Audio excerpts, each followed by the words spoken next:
Hi everybody, welcome back to my channel. Just a short quick video.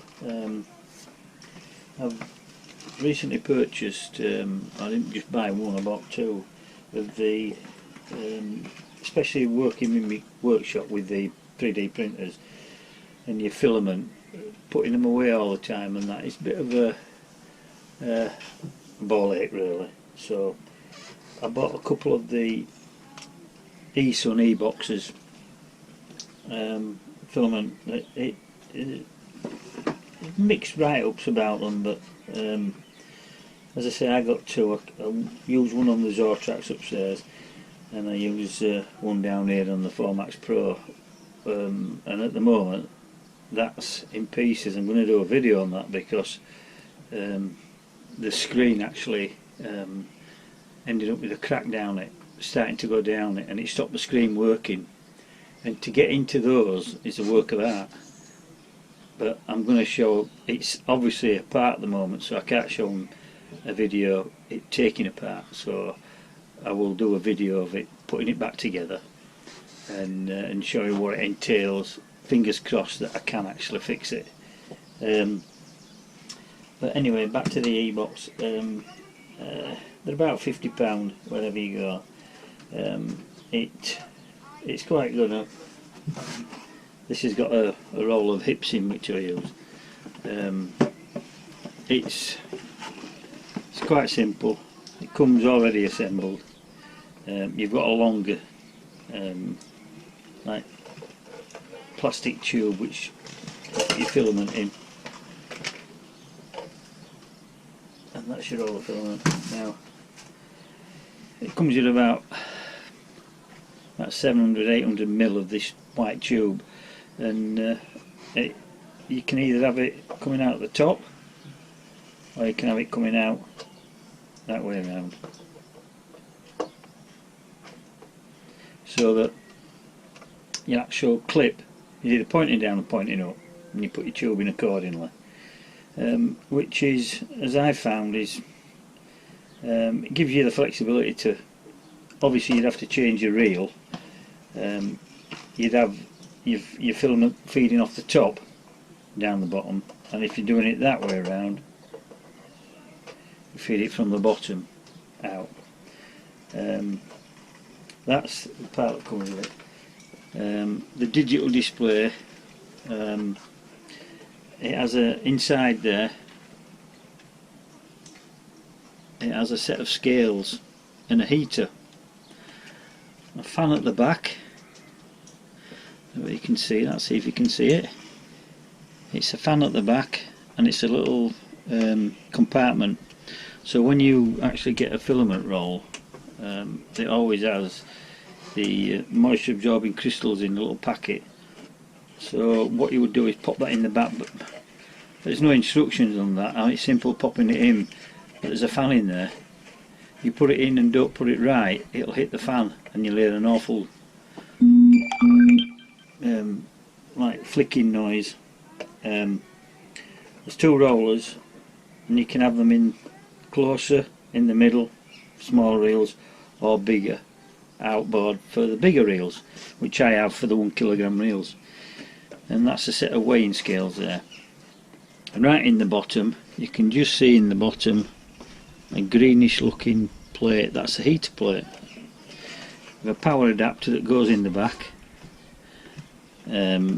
So obviously pretty simple.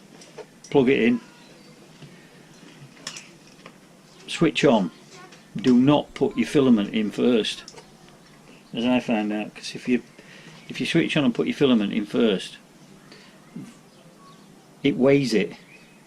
So it's like a set of household scales. If you put anything on and switch it on, it'll zero it automatically. So then you've no registration of what's on the reel. So you'll flick through the menus. It's self-explanatory. I'm not going to go through the menus, but you'll just click onto it, switch it on, it'll light up, and then there's one for grams, which is your first weighing one. So then if you pop your actual reel of filament in, it'll give you a correct weight because it will already be zeroed. Then you move on to another one, which you'll click it onto pounds with the menu button. You can have it in pounds and ounces if you want. And then you click it on again, then it'll go to another one, and that is actually where you set the weight of the reel. Mine, I set them roughly about 190 grams. It automatically deducts that off the weight, so you get a true reading of what's on the reel, filament wise, which is pretty good. The next one is a temperature one, and I thought it showed the temperature in there. It doesn't show the temperature. What it does do is it has 4 temperature settings: 1, 2, 3 and 4, and there's a scale in the book that tells you what one it should be set on for your appropriate filament. I normally set mine about number 2, which is about 50 degrees thereabouts, and that seems pretty good. And then the next one you flick it onto is the time that it's actually on. It's self-explanatory in the book, the little booklet that you get with it, and that'll start to count down.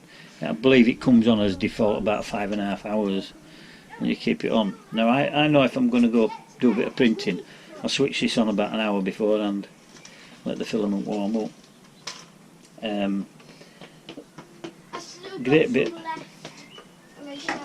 of kit, but unfortunate, what it doesn't help you with is any cubic Formax and my Zortrax at the back are rear mounted filament. So if you can imagine, I'll just pop it all together with the filament in.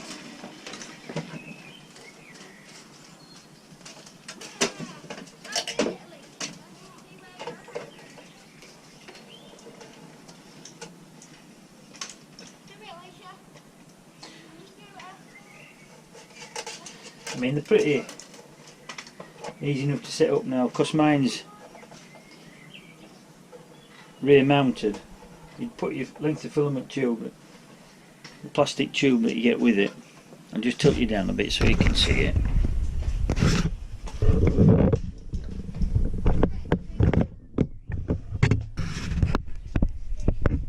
There it is. So there it is, the filament tubing, and then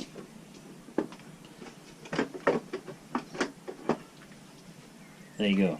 Now mine's rear mounted, which gives you a problem immediately because that plastic tube is quite stiff. So in order to get it at the back, if you can imagine the printer, I'd like to see it. It's alright on some of the open printers, you can put it at the side and it'll just run up to the side where the support arm is, the run out sensor. But this is it's just a plastic tube. It's nothing flexible at all. You can kink it. It's quite easy to kink. It's pretty poor, whereas I think it'd have been a bit better with a bit more flexible tubing. I don't know. I mean, what I've done is I've got some plastic hose, and it fits over this white tubing, so I can turn it and get different angles, it works quite good actually. But it's just one of the downsides with it. It's good at what it does, and but it's no good if you wanted to see it from the side, because it's too much. The printer's quite wide, so you'd end up with a situation where it'd be just like that. Well, it's no good. It's pulling it out at an angle, a very acute angle, so it causes drag, so it's harder for you screw the gear to pull the filament through, and it wants to be as easy as possible. That's just a minor, but it does work. It works very, very good. But I had a fault with this one. It stopped heating, and I thought I'm going to have to go, because it's under warranty, it's only like 2 weeks old. I thought I'll have to send it back. Anyway, I thought no, I'll have to have a look at it first, so I shall show you. Just bear with me a moment. Right, I'm back again. Right, what I'm going to do is show you how this comes apart and how I did the fix. The first thing you need to do is take the little silica gel, pack it out of the inside. Bit fiddly, that's your silica gel pack. They don't come with it, I thought it did but it didn't. You use what comes with your reel. On the bottom of the unit, you find some little rubber stickers, feet, so they do pull off, so just pull them off and you'll find screws underneath.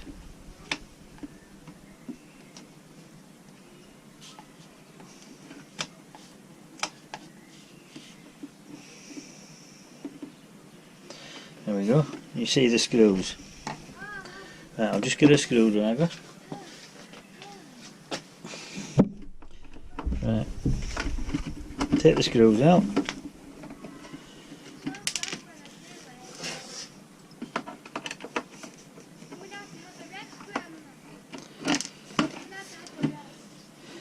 I mean, this has been, it was easy fix, but this has been a what I would call a quality control issue, and it's at the price they are, this should not happen on a piece of equipment that you've paid this for.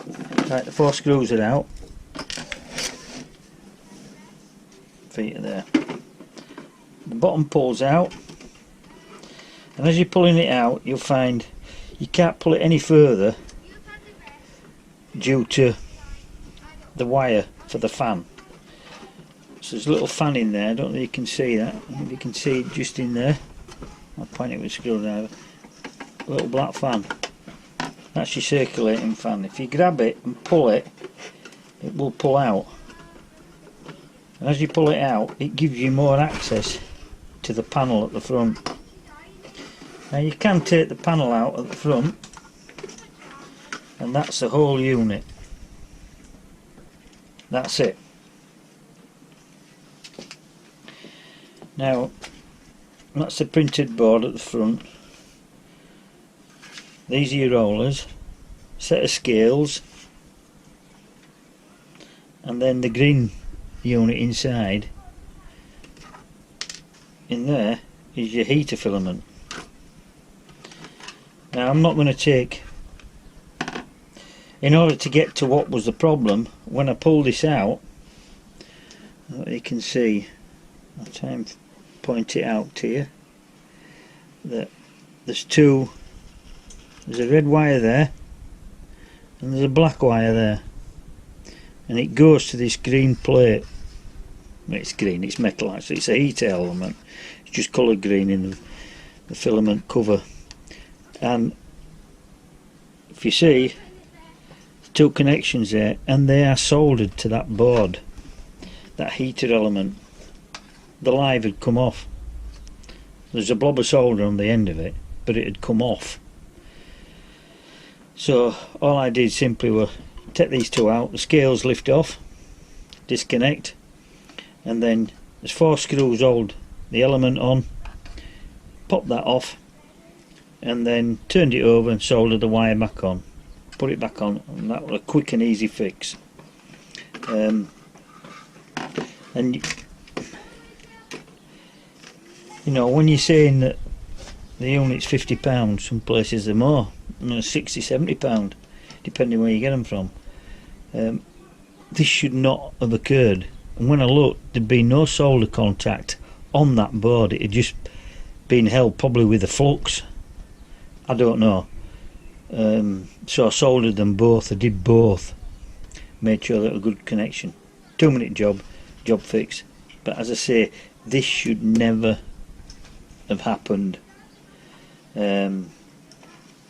You know, and not only that, you've got a cable in there that could have damaged something else and touched something else, because it is the live cable which carries the most of the current for that heated board. It might not be low voltage, but there is some current there for that heater element. The other thing is, when you're popping it back, it's simple to pop back in. It just slides back in the hook. There's the front panel, which you have to put in first. Make sure your wires, because this one even had a trapped wire on there, the live wire, it was trapped within, underneath it, being screwed together when it originally done. Make sure that you get the fan the correct way around, because the fan will either blow or draw air, and this comes with air being blown across the heater element, not drawn back across it. It's blown across it and into your cavity where your filament roll is. And I know this because I checked before I did it, but not only that, is when I first put my silica gel bag in, it actually, I heard a funny noise, and what it was touching the face of this fan. Now, you would have thought there'd have been a cover on there, because if you put a bag in there, it's going to hit that. It'll either slow the fan, so you have to tuck it to one side. It should have had a safety grid over that to stop you when you put your silica gel in, blocking that. But there isn't. But it does work, and they're very good at what they do. You know, I've noticed considerable amount of difference, especially in my workshop. It's a bit colder down here, so if I left a filament on the back of my printer for a couple of days and come to use it, first time I start to use it and draw through, I notice it now and again. I get a bit of unevenness, like a little bubbling, but then it eventually comes, a couple of minutes it starts to clear, but I get nothing now. It's really good. They can get others, but none of them weigh as well as, well, I haven't come across any more that weigh heat, and you can, and there's a timer on it as well. But anyway, so I'll just show you how to pop it back in. So first thing you do is you slide the printed board back in, which that just simply slides in on the grooves at the front. Make sure your cables are tucked out of the way. Get hold of your fan. Make sure your fan is pushed right home. There you go. Simple on that one.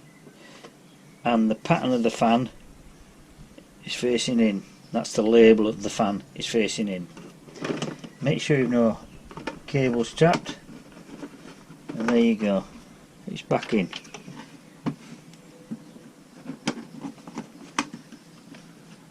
Simple and effective.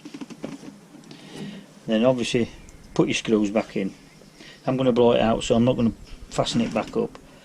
But as I say, I'll just turn you up now, back you round.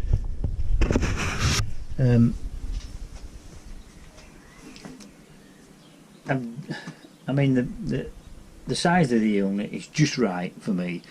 There is one that you can get on the market, and it holds two reels. It's double, but it's quite big.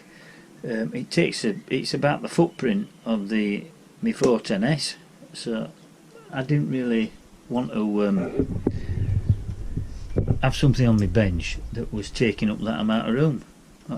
And the beauty about it, I suppose, it's not the side of the printer, it's behind the back, and it's no wider than a filament reel, really.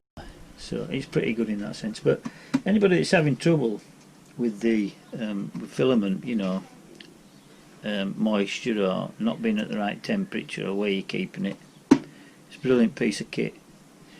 I got mine off Amazon, and I paid 49. Well, I got a discount actually, £48, some pence for it, and they came within a couple of days. And as I say, I bought two at that price, and I used one upstairs and one down here, and great bit of kit. I don't know whether anybody else has got any feedbacks on them, but them's the only issues I've had. I hope the video's helped, just enlighten you a little bit with it, and till next time, I'll see you later. Bye.